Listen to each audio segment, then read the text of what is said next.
நிறைய பேருக்கு அவசியமாக இருக்குது. இதுலேயும் முக்கியமாக பெண்களுக்கான ஹை ஹீல்ஸ் காலனி தான் இன்றைக்கி இருக்கிற ஃபேஷன் பொருட்களில் ரொம்பவே முக்கியமானதாக கருதப்படுது.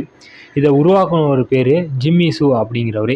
இவரை பற்றி தான் நம்ம இந்த வீடியோவில் பார்க்க போகிறோம். 75 வருஷத்துக்கு முன்னாடி மலேசியாவில் இருக்கிற ஜார்ஜ் டவுன் அப்படிங்கிற ஊரில் ஷூ மேக்கிங் குடும்பத்தில் பிறக்கிறாரு ஜிம்மி சூ. இவருடைய அப்பா ஷூ மேக்கராக வாழ்ந்துட்டு வர்றாரு. ஒவ்வொரு ஷூவையும் கையால் தான் தயாரிப்பாராம். ஷூ மற்றும் செருப்புகளை தயாரிப்பதற்காக சிறிய அளவிலான ஒர்க் ஷாப்பை அவருடைய அப்பா நடத்திட்டு வர்றாரு. அவருக்கு அவங்களுடைய அம்மாவும் ஹெல்ப் பண்ணுறாங்க. இந்த நிலையில் ஜார்ஜ் டவுனில் இருக்கிற ஒரு சின்ன பள்ளியில் படிச்சுட்டு வர்றாரு ஜிம்மி. அப்போ அவருக்கு வயசு 8. ஸ்கூல் முடிச்சுட்டு நேராக இவருடைய அப்பா கடைக்கு தான் வருவாராம்.